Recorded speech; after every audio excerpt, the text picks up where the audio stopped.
Hello, আসসালামু আলাইকুম। আমি খান কামরুজ্জামান সৌরভ। আজকে একটা নিউ টপিক নিয়ে আলোচনা করব, সেটা হচ্ছে অ্যান্টিসিডেন্ট। আমরা যখন এইচএসসি গ্রামার করি বা এসএসসি গ্রামার করি, আমরা এই শব্দটার সাথে খুব বেশি পরিচিত লাভ করেছি। কিন্তু অনেক সময় এটা না বুঝে এটাকে আমরা ইউজ করছি বা বলে থাকছি। আজকে এটা নিয়ে একটু শর্টকাট ডিসকাস করব, যাতে আমার যারা প্রিয় স্টুডেন্টরা আছে বা যারা দেখছেন তারা ভালো করে বুঝতে পারেন। ওকে, ফাইন। অ্যান্টিসিডেন্টের মানে হচ্ছে কি? অ্যান্টিসিডেন্ট বলতে বোঝায় যে যদি কোনো প্রোনাউন যেটা নাউনের জন্য বসে, অর্থাৎ প্রোনাউন যাকে নির্দেশ করে সেই নির্দেশকৃত নাউনটাই হচ্ছে গ্রামাটিক্যাল নাম হচ্ছে অ্যান্টিসিডেন্ট। তার মানে Rahim is honest, he is my friend, তাহলে হিটা বেসিকলি কে? রহিমকে বোঝাচ্ছে। তাহলে হি হচ্ছে এখানে প্রোনাউন, এবং হি যেহেতু রহিম এর জন্য বসছে, রহিম হচ্ছে হির অ্যান্টিসিডেন্ট।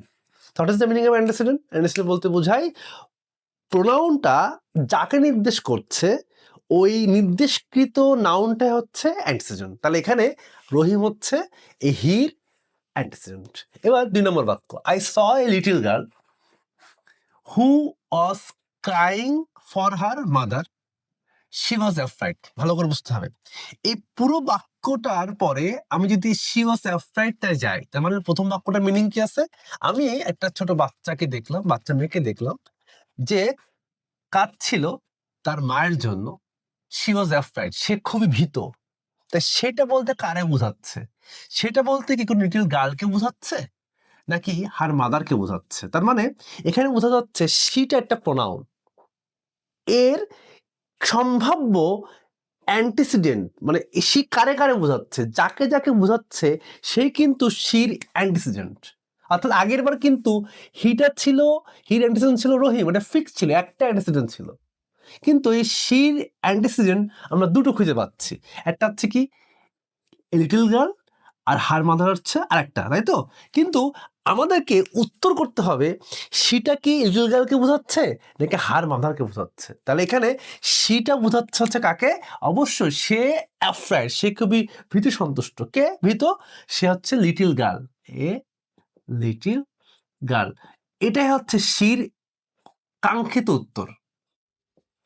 অর্থাৎ অ্যান্টিসিডেন্ট হচ্ছে সেই নাউন যেটা নির্দিষ্ট, যেটা অনির্দিষ্ট না।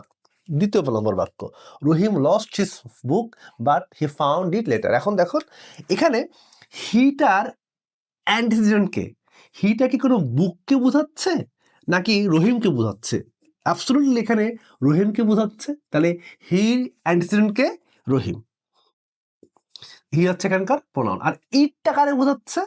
ইটটাও যেহেতু প্রোনাউন, আমরা কি বললাম অ্যান্টিসিডেন্ট তখনই হয় যখন পরে প্রোনাউন থাকে, আর প্রোনাউন যাকে বোঝায় সে অ্যান্টিসিডেন্ট। তাহলে ইটটা বোঝাচ্ছে কাকে? ইটটা বোঝাচ্ছে হচ্ছে হিজ বুককে। তাহলে ইটের অ্যান্টিসিডেন্টকে দ্য বুক।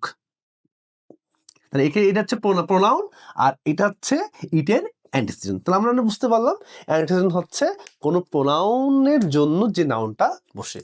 আসসালামু আলাইকুম। আজকে এই পর্যন্ত। নেক্সট ক্লাসে আমরা আরো আলোচনা করব। আল্লাহ হাফেজ।